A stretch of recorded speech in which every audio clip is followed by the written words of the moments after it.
Journal of Discourses. Volume 7. Discourse 16. Delivered in Great Salt Lake City, July 4, 1853. Titled, Celebration of American Independence. By Orson Hyde. Friends and brethren, I arise before you this morning to reiterate in your hearing an interesting and an important truth, with which, however, you are well acquainted.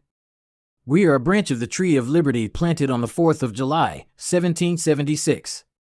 And as the first display of oratory and burst of eloquence from this stand, on this interesting occasion, was a flower that bloomed on our boughs, and was immediately succeeded by the precious fruit, there remains but little for me to do but to feast myself and you on the theme which has been so ably and beautifully presented, illustrated, and enforced upon your hearts, under the banner of our common country, on whose folds is inscribed, the downfall of tyranny, and the rising star of Israel's hope.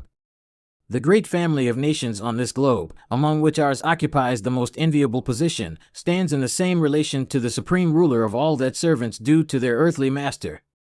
There are some designed to perform an honorable part, and shine with more brilliance and splendor, and exert a controlling influence, while many others, like the vessels of dishonor, are equally necessary to cause action and reaction, until the elements of nature, and all their various ramifications, shall retire to their common level, and the knowledge and glory of God fill the whole earth, as the waters cover the great deep.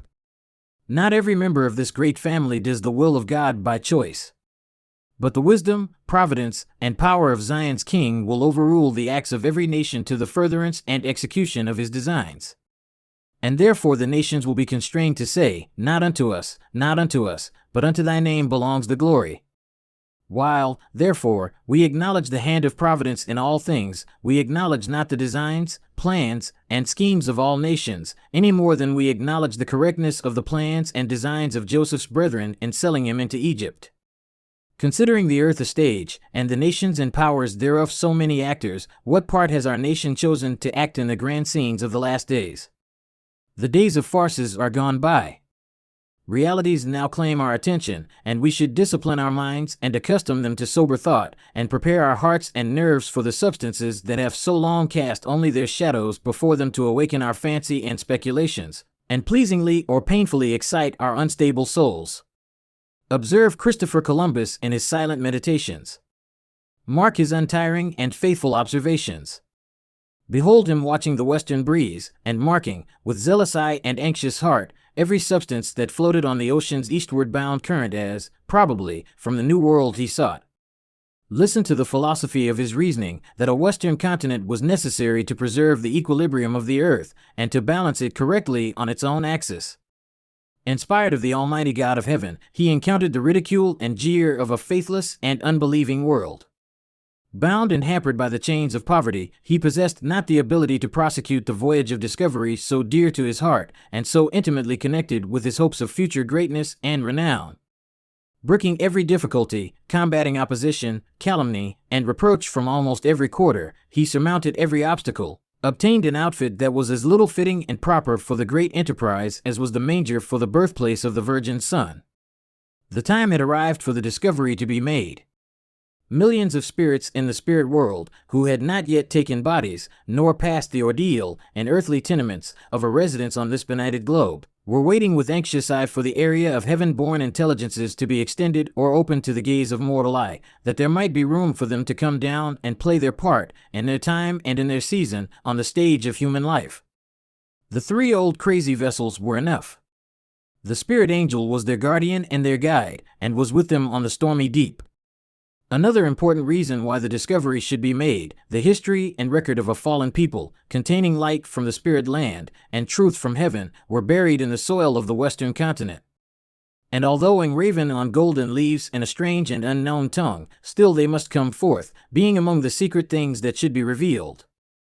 With the view of raising up a church pursuant to the doctrine contained in these records of a fallen people, a government has to be established on this chosen and promised land, whose provisions should be liberal enough to allow and tolerate every principle, precept, and doctrine of the new church which then existed only in prophetic vision. The Constitution of the United States forms the basis of that government, extending protection to all, and showing especial favor to none.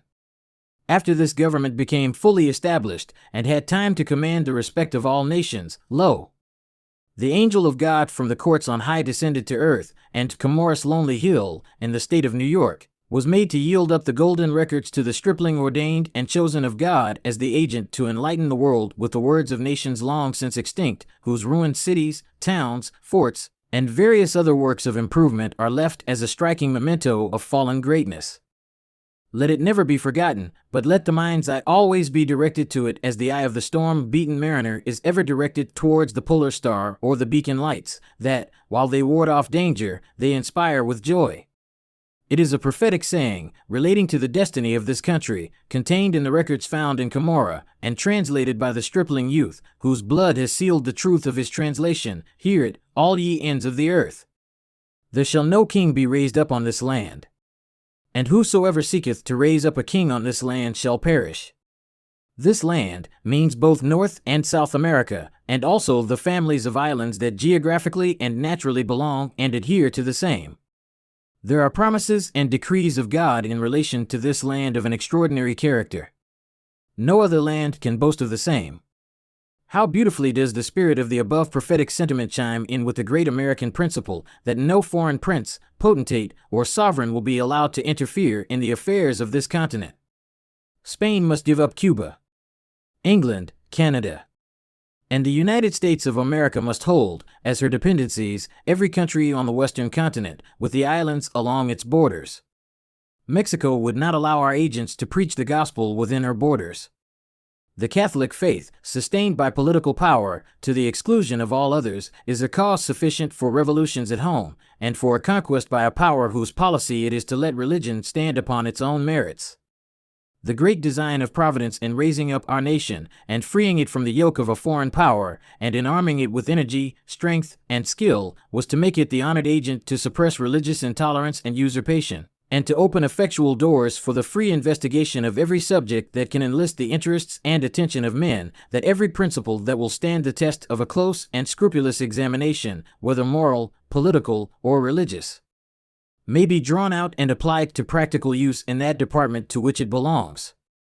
The United States should therefore be regarded by the Latter-day Church as the men that fell the timber and clear the land, removing every obstacle in the way of plowing and the sowing of seed.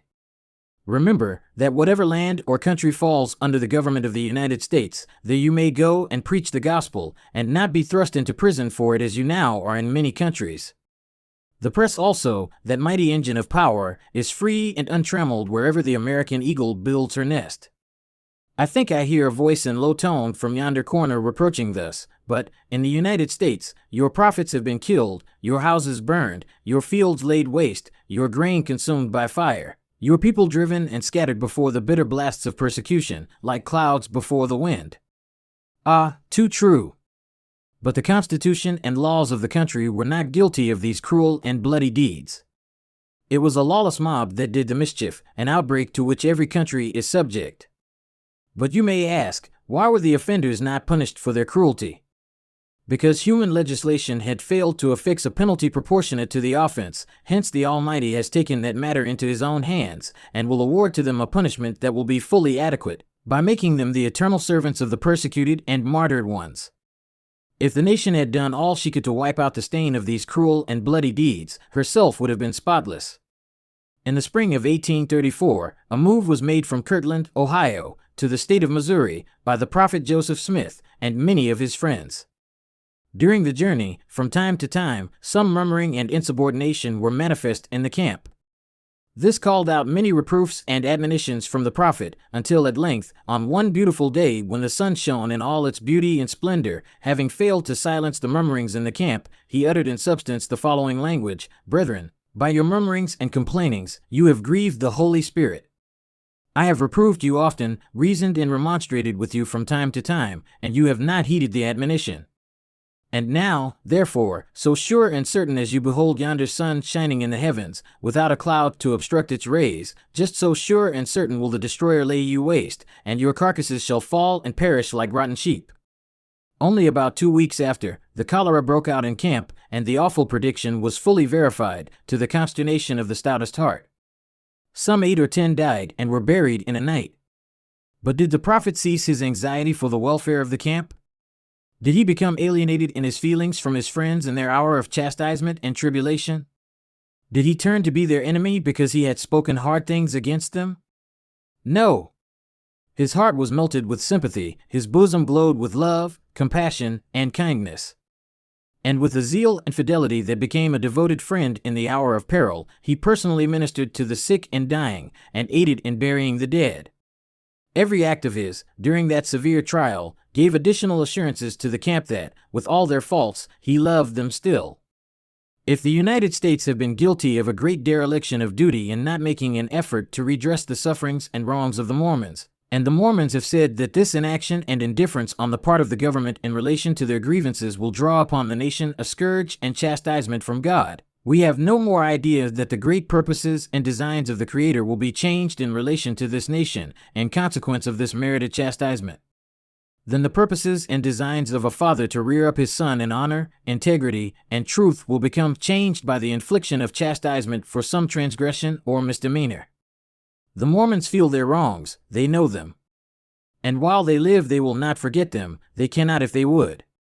They will remember them also in the spirit world and in the exalted courts of the celestial kingdom. When they enter, it will be asked, "Who are these? And from whence come they?" The answer will be, "These are they who have come up through great tribulation," etc. They will not forget. Still, like the prophet, who stood by his brethren until death, so will the Mormons stand by their country while any foe dares to set his unhallowed foot upon our shores or upon our borders. Under the guardianship of high heaven, all things are moving gloriously onward. We have recently had a liberal slice off from Mexico, but the whole loaf must come. The North must give up, and the South keep not back, while the islands are waiting for thy law. The voice of God, through American policy, with loud and thrilling notes, cries, "Come unto me, all ye ends of the earth, and be ye saved from the yokes of tyrants, from the chains and fetters of bigotry, superstition, and priestcraft, and regale yourselves under the tree of liberty, whose branches are rapidly extending, and whose fruit is rich and desirable, and whose leaves are for the healing of the nations." You were just listening to a speech by Elder Orson Hyde, delivered in Great Salt Lake City, July 4, 1853.